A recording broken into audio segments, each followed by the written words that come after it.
What's up, everybody? It's Adriel Cruz and your boy Philip Rude. We're here with the Don't Need Evil podcast. We are excited to be with you and share a little bit more about ourselves and what this Yeah. Don't Need Evil thing is all about so far. I'm over here in Northwest Georgia right now, and my boy is, where you at, Phil? Tulsa, Oklahoma.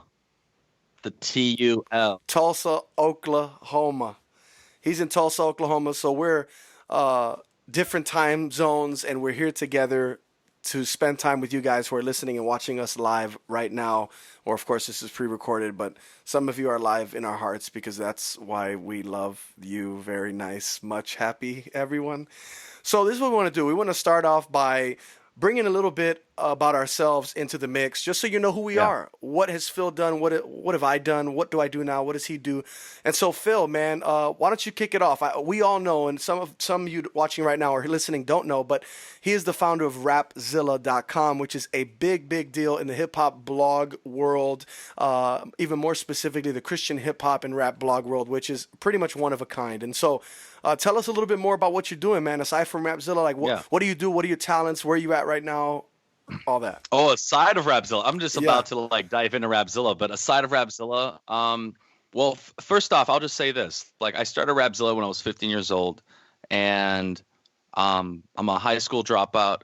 I never finished high school. Not because I was bad. I just was making money on Rapzilla, and I was like, why? Actually, no, that's wrong. I wasn't making money on Rapzilla. I actually ended up getting a job as a web developer at a church, and they never asked me for my diploma, and I'm just like, okay, cool, and I just stopped doing school. And you were 15. How old were you? I was 19. I was still 19. not Okay. done with school because in Belgium, I know all of a sudden you just open a new can of worms. Yeah, I was 19 and I was still in high school, and that was because I was held back in my kindergarten year because I refused to speak Oh. French. I refused to speak French. And if you're wondering why French, why in America would they hold you back for not speaking French? Oh my gosh. No, I actually grew up in Brussels, Belgium as a missionary kid and pastor's kid. Was there my whole life till I was 19 years old, and did all my schooling in French. But when I was younger, I actually straight up refused to speak French. And before I went to first grade, they just advised my parents to hold me back a year just because, you don't want to crash and burn. I see. So I was held back. I was held back a year. So you And stayed then in school all the way till 19, though? I flunked my ninth grade. Because when you see, this is what I'm doing is I'm buttering you guys up with the failures. You see, sometimes people Yeah, we're like, only what are the know great things you're success. doing, Phil? I dropped out of high school. I failed this. I didn't do this. But hold on. Sometimes you have to know where you come from, because when you hear this, it's like, oh, you're realizing you're not as bad as probably I am. And what I'm saying is, ninth grade, I flunked. If you flunk a class, you have to restart your entire grade, no matter if you succeeded in the other courses or classes. So I flunked a few. I had to take an exam where you get a second chance, and so basically ruins your summer because you're supposed to study every day. And so I missed. I did not pass those exam. And just so you know, to give you guys some background, half of the students flunk every year in Belgium. It's normal to flunk. It is not a system to succeed. So I'm just going to say you do not want socialism. Anyways, let's not go into politics, but I'm just saying that you don't want to be social. If you want to, you can just go to Europe. But I I then when I flunked my ninth grade, I was with my brother. We're in the same grade. That really sucked because he was 2 years younger than me. And then I flunked my 10th grade, and I just could not redo my 10th grade. I was like, forget this, I'm done. So I did online school, and I was a straight A student online with an American school. And then when I came to America on my summer vacation, and just so you guys also know, it probably took me 2 years to do my junior year because I'll just say this. Giving a young teenager that has a website called Rapzilla an online school, I'm very easily distracted doing Rapzilla instead of doing school. So come to it. You know what's interesting? I don't think I've ever said any of this in any interview anywhere. So Well, if this is anything, where it's at. This is all the goods right here on Don't Need Evil podcast. You're going to hear the dirt on ourselves, everything.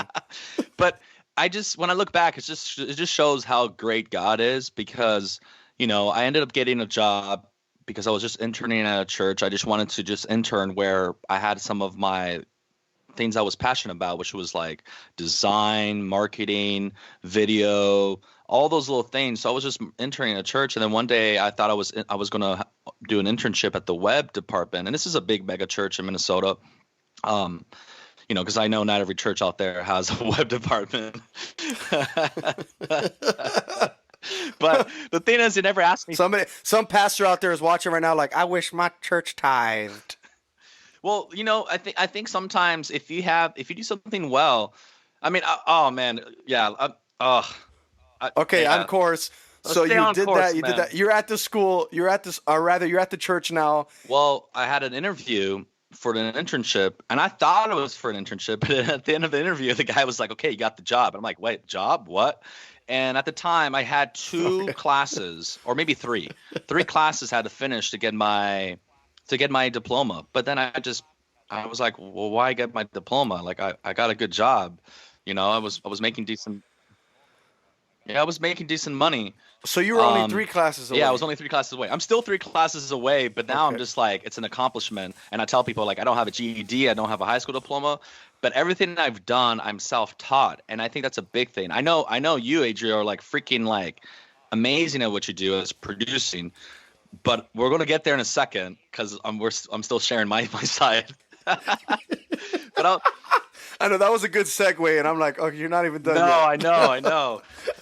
But the thing is, so did Rapzilla, and just so you guys know, like I actually taught myself how to code. I taught myself how to make a website, and I just taught myself. I didn't allow limits to stop me. Where a lot of times something people have, God puts things in our hearts, and people are like, yeah, I have this in my heart, but I just don't know where to start or what to do, and I don't know how to do that. Well, you just have to freaking do it. Like you have to start like and now I think there's no excuse because when I did all this there was no YouTube. There was not a where you could just search a tutorial and just find it. Like I had to like dig deep in the almost in the dark web to find how to make a website. And I just started doing it On E-Bombs World and Steak and Cheese. GeoCities. But the thing is, what's so funny is a lot of times we want everything to be at an excellent level as soon as we start. And there's absolutely no way you can get excellent right away. I mean, everyone starts at level 1.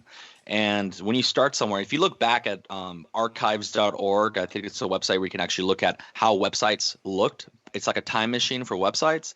And if you go on there and check out Rapzilla, I think it's maybe archives.org. Yeah.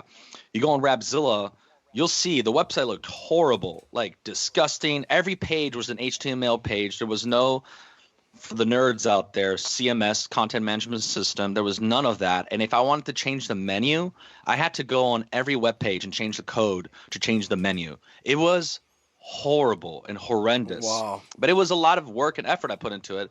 And you know what? I did that for about 6-7 years. And I'm telling you, the traffic was like this for 6-7 years. Like nothing.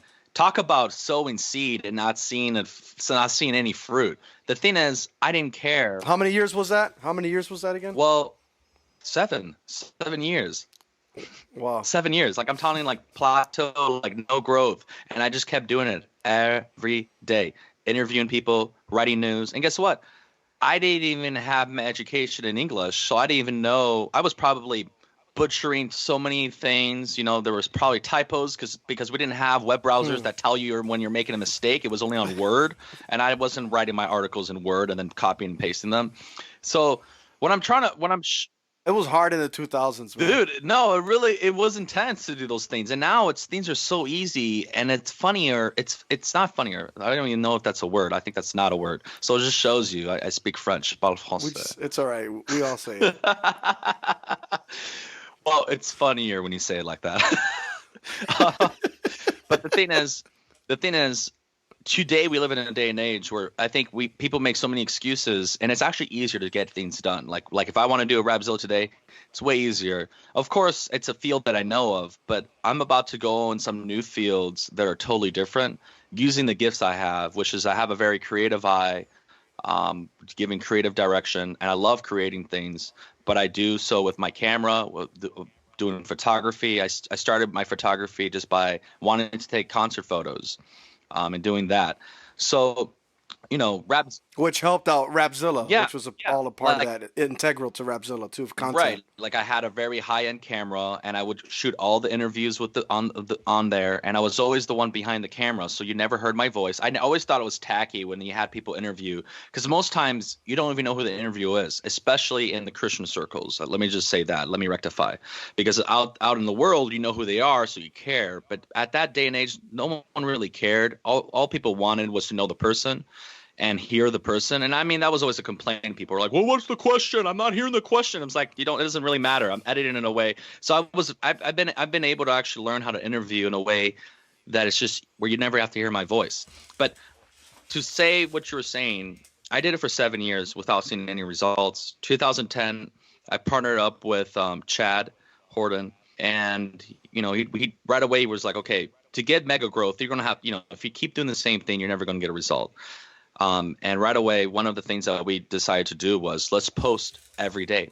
Let's never have a day go by that we don't post something new. Why? Because we wanted people to know that every day they go on Rapzilla, there's going to be something new about the music that they love. And it just went on from there, and we just did the momentum to start growing. And then every year since 2010, it doubled in traffic and in size continuously for 5 years straight. Just doubled. Like, talk about mega growth from that. But the thing is, Rapzilla was never something I was going to do the rest of my life. And I just got to a point where I wanted to do something bigger. And when I say bigger, is what I mean by that is make a bigger impact in the world. Not that Rapzilla didn't make an impact. It definitely did. But I just want to do something even more global. And Rapzilla was like my college. Rapzilla was my school. I learned everything through it. I learned how not to do business. I learned how, getting burned, making mistakes.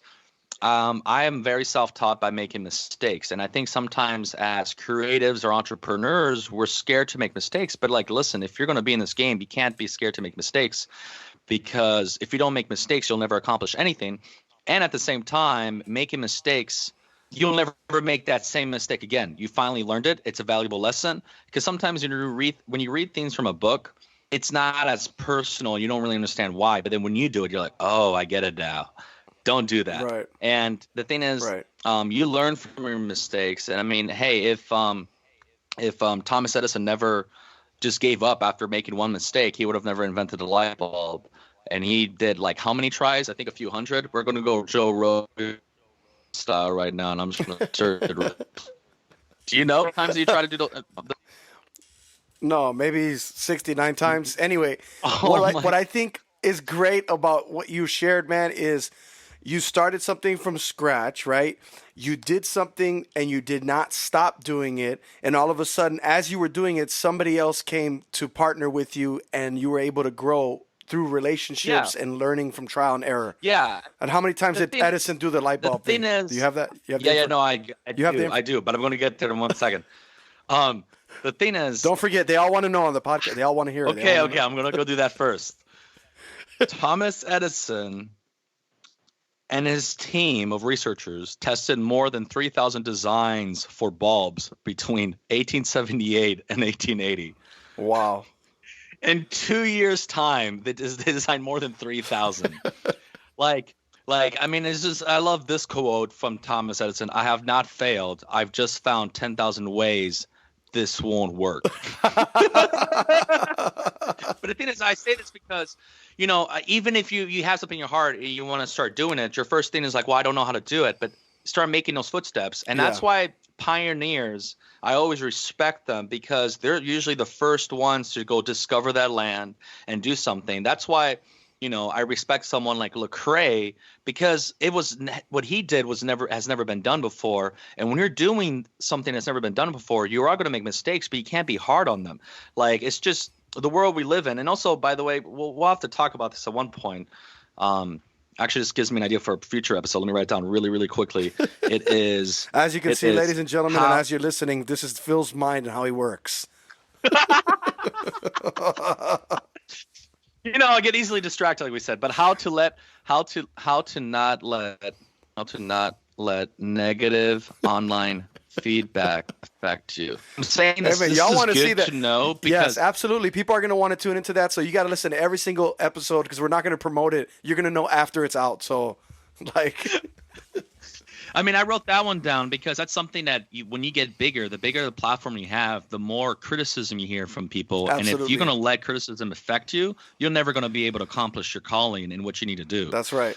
But where was I with the whole story? Well, where you were at is you let everybody know you did Rapzilla. All of a sudden, it grew, Oh, and you did the yep. internship. You got a Partnered up. job, so you do photography, you do video, you Yeah. did the website thing. So, what else? What else are you doing right Well, now, or that I'll happened say in that a story? couple things. No, Rapzilla grew so fast, which then we started get interns. We started hiring actual writers that graduated with degrees from school. Here I am, like all of a sudden running a business, hiring people that have degrees, and I don't even have one. But the thing is, degrees don't matter. It's what have you accomplished? What can you actually do? So like I said, Rapzilla was my college, was my school, and I just felt like when I sold it, it was almost like it was like I graduated. I graduated, so that's my diploma is Rapzilla.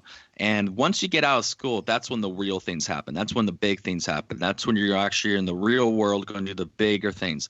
And I'm not. That's not a shade on Christian hip hop saying it's not the real world, even though it is a world of its own. Yeah, But the yeah. thing is, it's just amazing Yeah, how I God. get what you're saying. I get what you're saying. It's essentially uh, just a part of your life, or it Yeah. was a bigger part of your life. Now you're moving on to something else.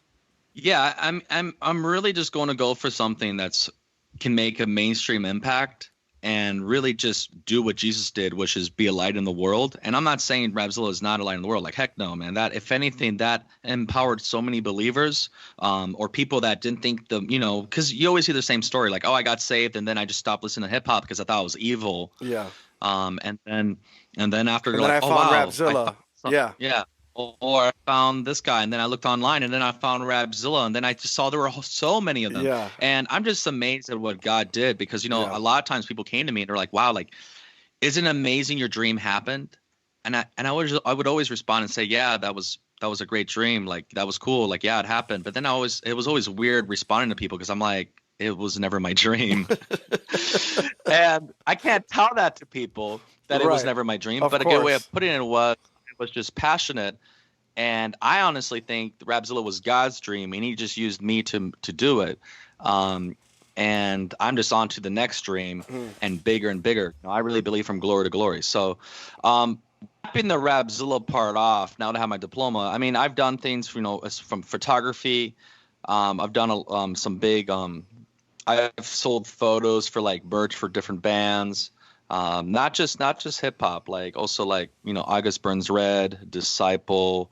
I've done some things in the studio with Papa Roach. Shout out to Chad. And did I don't know, man. I've shot so many things. I've had You my took my picture photos in of Popular me. magazine.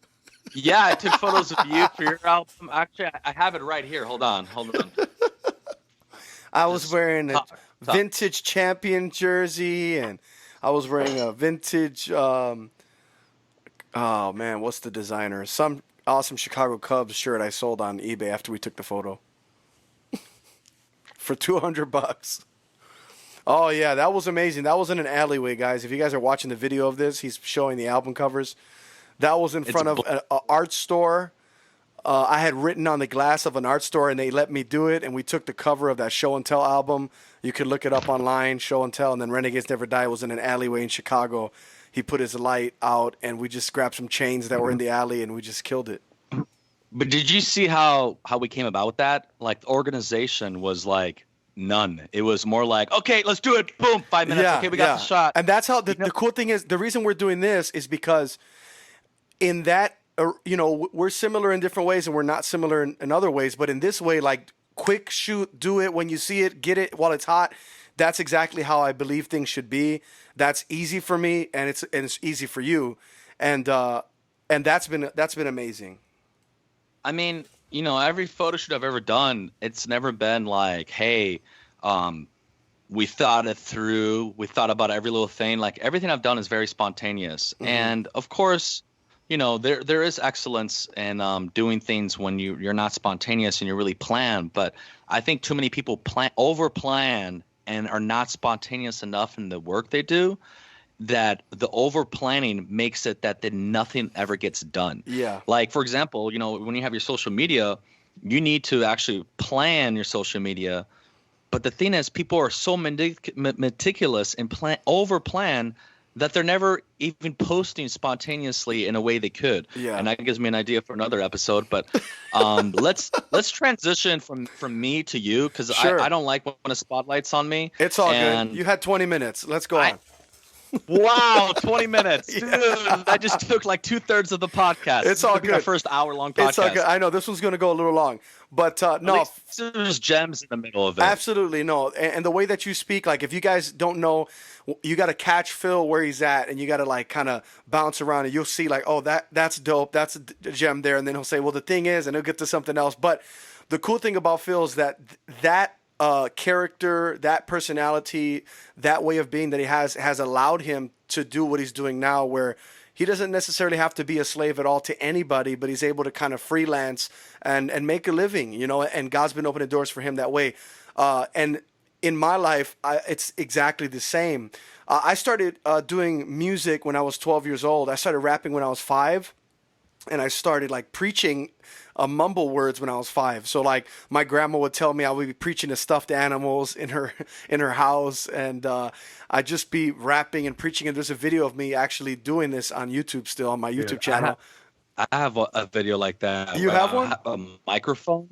Dude, You gotta upload that. I'm like 1 year. I don't know where it is. It's on a cassette. I'm like Okay. 2 years old. My dad and I'm converted like all the saying, VHS. Amen. Hallelujah. Amen. I was just You like got- preaching. Dude, you got to get I'm like that to on the TV. Get that on DVD. It's easy. You just convert it. My dad did that. He got the system and he did the VHS to DVD, and that's how I got all my videos.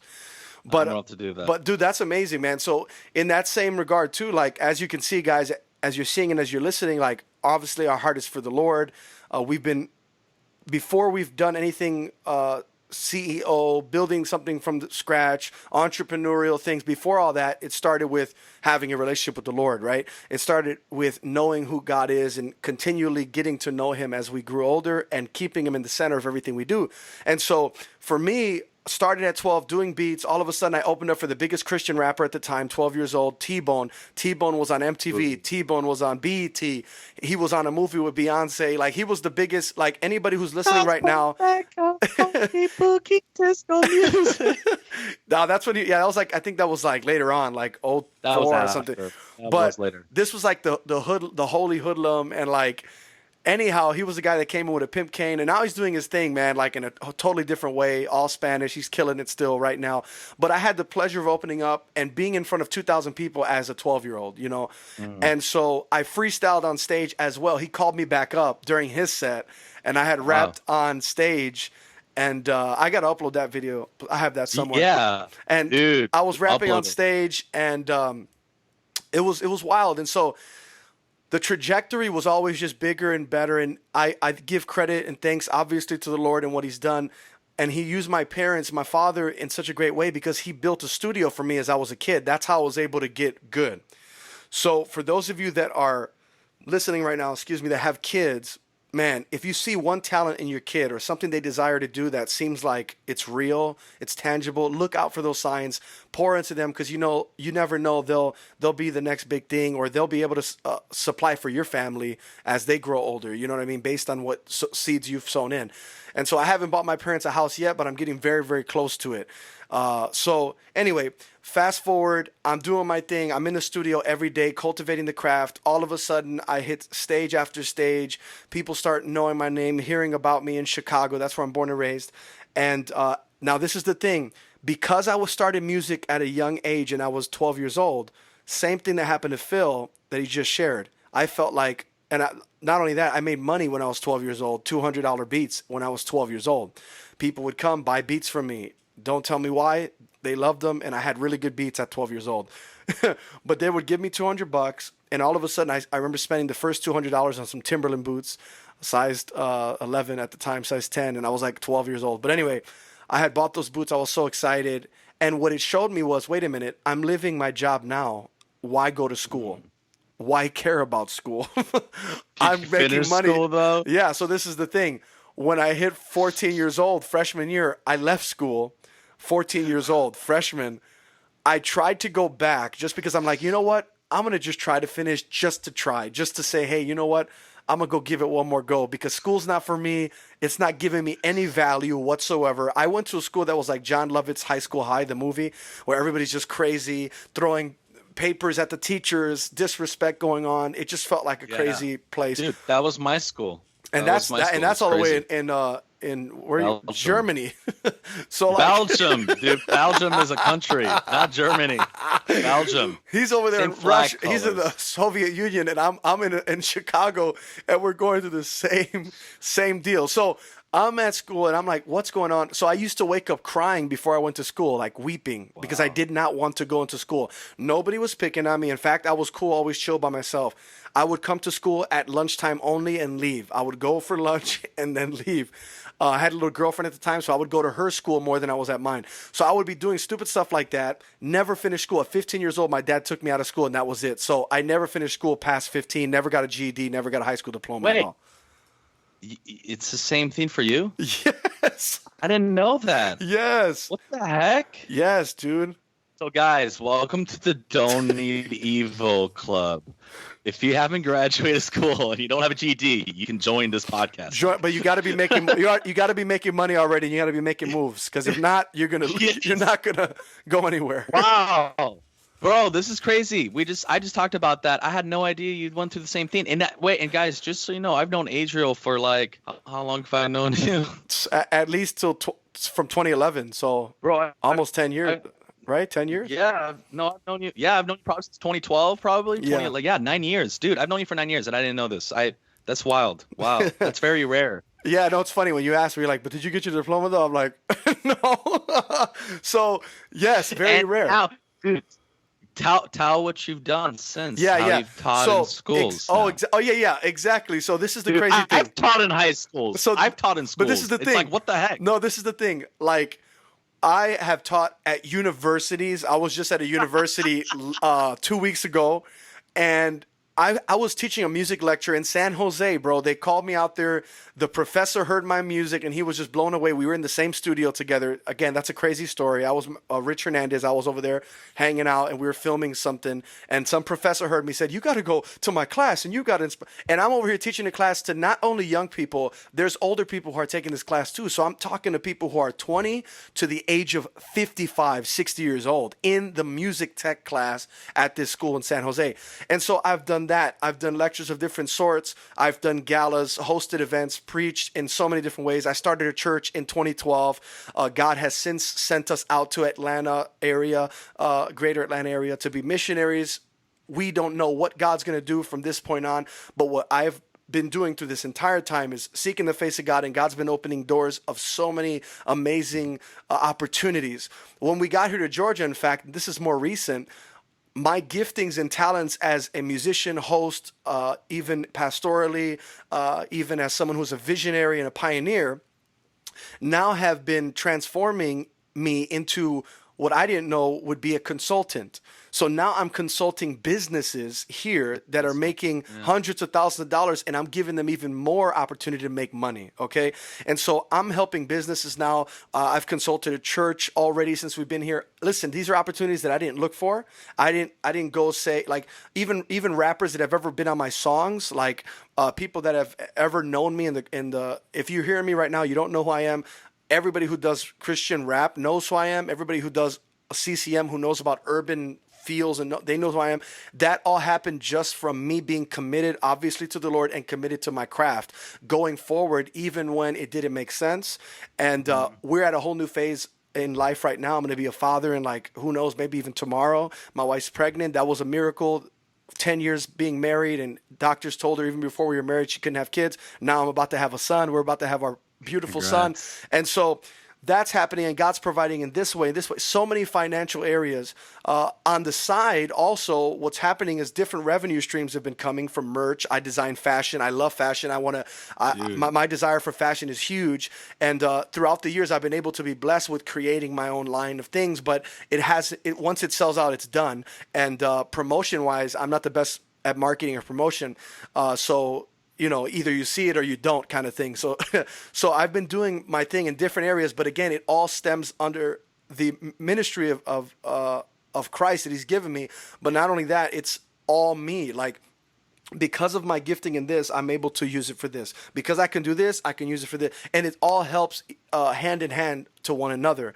And so I'm consulting businesses now. I do freelance art. I brand. I market people. I don't even market myself that well. I just post stuff, and I just do whatever. But when it comes to like visual representation of people, I'm helping churches in the way that they look, the way that they appeal to people. I connect the dots with ministry teams, with leaders. My heart for leadership is huge. So I've been brought out to minister to upcoming leaders and also established leaders. I've been having the privilege of even consulting pastors and how they're preaching and what they're preaching, which is crazy. And again, starting a church 6.5 years in Chicago. Oh, by the way, when we did a church, guys, this was all what is it called? It was no pay. Like, there's no salary. This was literally like my whole heart, my wife's heart and I, and my heart and my wife's heart were so indebted to our people and loving them that we just kept loving them, and God provided in many other ways. And so fast forward, now we're in Georgia, and there's so many other things happening based on us leaving what we once knew, which again was the church planting life and this kind of local church ministry, to now be in the business world even more, and to now be working within a realm of consulting that I've never thought I would be in. And of course, music is popping off more than ever before. I have over 1 million streams on Spotify. I mean, everything's like just growing, and everything's just growing, and my pockets are growing. We bought a house out here. We just bought a new car. Like, all this stuff is happening, and it's just like all I could really point to is being faithful to the Lord. That's really it.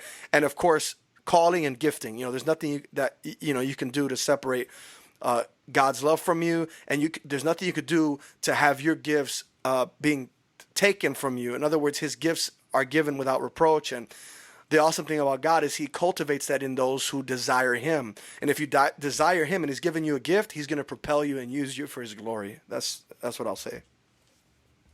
That's good. Since you dropped the marketing for churches and consulting, I'll add that too, because sometimes I think actually this is a good way of putting it. You're a very talented individual. I'm also a talented individual, and most creatives, let's just call them creatives, a lot of times people look at them and thinking like, oh, you're just good at this one thing. Oh, you're just good at this one thing. Mm-hmm. But honestly, I think creatives can literally jump around anything. Well, that's the hardest thing for me, because I was so lost for so many years. Like, man, but I'm good at this. I'm good at that. Like, directing movies, that's my passion. That's my heart, bro. I'll kill it. I'll slay it. I know it. I'm writing a script right now. I got the theme ready for this movie. Y'all don't even want to hear it, but my heart is film, and that's one thing that I picked up also as a kid. Like, film, that's something I do as well. Editing, videos, you name it, voiceover work. I mean, it's all me. And so the crazy thing is, though, Phil, is that I felt trapped kind of like in like this cool rapper mode where I'm like, I just got to be a cool rapper, because I remember somebody telling me, not going to name a name, some famous Christian rapper. He's like, man, you got to just stick to pushing yourself out as a rapper, because what are you? Are you funny? Are you this? Are you that? And I'm like, well, okay, I just got to be a rapper then, sir. I'm sorry. I'm going to just be cool. And then I was like, man, forget that. You know what I'm saying? Like, I'm me. I can't hold it back no more. And that's part of the reason why I dropped my old rap name that my dad gave me when I was 12, which means script. I dropped it because I'm like, hey, I'm Adriel Cruz, and I'm Adriel Cruz now. I mean, being multi-talented, there is a danger to that, which is sometimes, I do believe to do things well, you do need to focus on things. Absolutely. And since I've sold Rapzilla, I have literally hopped so many different industries. And of course, what's interesting is as the years are passing by, and now apparently we're on 3 years, and I had no idea. I've been keeping journals around like this, and I'm writing almost everything that I've been thinking of. At first, I wasn't writing anything, and I'll get into details maybe in a future podcast why I wasn't. But the thing is, now all the dots are connecting. It's like, and I wanted to do all these different companies, But what I'm finally realizing is that I'm at a place where it's like, okay, I'm going to do it. I'm going to jump all in, and yeah, just trust God and let God be God. And what I That's mean right. by that is I don't need to necessarily figure out how God is going to make it happen, Hmm. how God is going to do it. I have no idea, but I do know what he's given me, what he's put in my heart, and all I have to do is obey and get it done. And first off, I won't accomplish anything, and most likely you too, Adriel. We wouldn't accomplish anything if we don't set a vision of what we were trying to do. I mean, Exactly.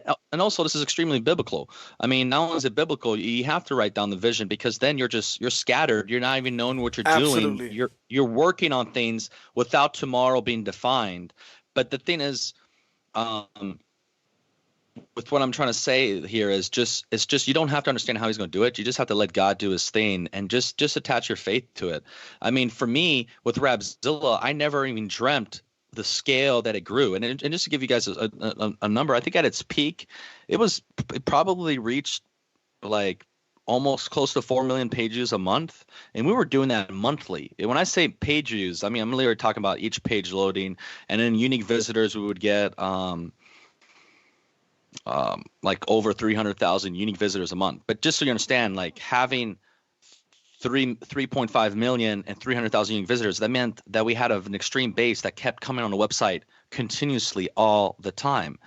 Um, and we just created something that people wanted to.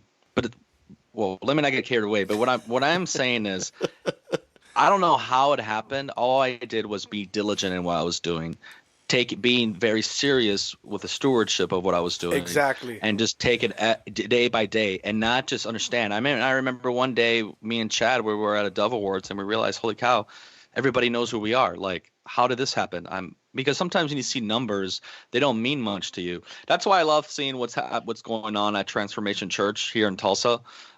Just how Mike Todd just literally just came. He just became the senior pastor just I believe 5 years ago, and maybe it was 3 years ago. I'm probably getting the story wrong, but anyways, not as long ago, he literally wrote down a vision, and he even put the building, and he photoshopped it, and he actually shows it off everywhere.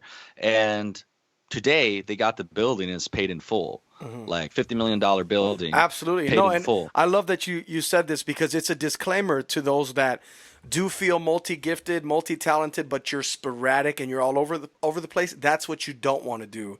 Yeah. Thank God that I've never done those type of things, but it's very easy to get into that mode when you're good at this and good at that. For me, what I look at is the bottom line of everything I'm good at. What's the bottom line? What's the reason for doing this specific thing right now? Is it going to tie into my purpose at all? Because if it's not worth it. It's going to be a sidetrack, sidebar that's not going to help. For instance, this podcast, the reason we're doing it is we want to help you. We want to let you know in this introductory podcast more about us, but this whole thing is to help you grow. Our heart is to help people grow. We want to see people grab tools that are in front of them to make use of them and using their gifts and talents to not only bring the light to the darkness and be a type of people that say, you know what, we don't need evil, but also make money off of what you're doing and being good at it and being excellent because you're representing God's kingdom. And so the reason we're doing this podcast is for that. And we're not seeing this as something that is a waste of time. Why? Because we're doing that, which we're called to build you up. Secondly, it's helping our brand. So you think we're doing this for also just you? No, we're also doing it because we're letting people know what we do. We want to take photos of you. We want to, do your music. We want to push this out. You get what I'm saying? Like I'm saying, We want to consult with yeah, you. it's yeah. And by the way, I'm a marketing expert. I'm just gonna put that out there because Script So- was like, I just post a photo. Yeah. I just post a photo and it blows up. No, but this is the thing. Like, I want to let you guys know this. Like, we're not just doing this wasting time, is what I'm saying. We don't. This is No. not two guys talking. It's like, no, there's an idea behind this. One is to help you. Number two, it's going to help us no matter what. Do you understand? So that's the way you should carry yourself and what you have in front of you. How is it going to bless people, and how is this going to bless you? And of course, if you are in Christ and you do know the Lord, how is this going to bless the kingdom? That's really the three things that you want to ask yourself before you step into something that may be abstract or outside of what you normally do, but you're good at. Dope, man.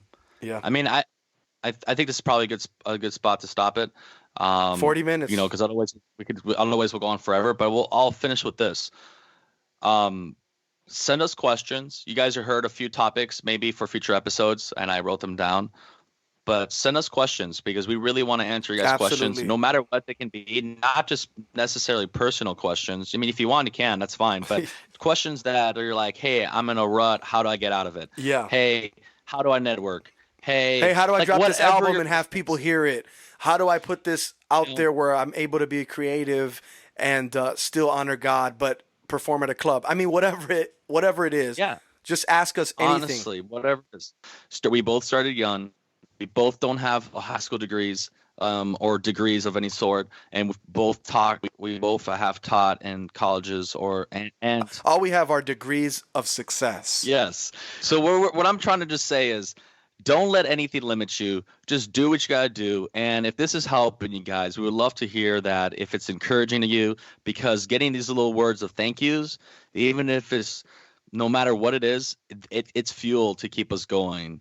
We're gonna do it no matter what, but it's just good to see, to hear testimonies, and we just want to talk about them and all of that. So thank you guys so much. Tune in next week. Peace.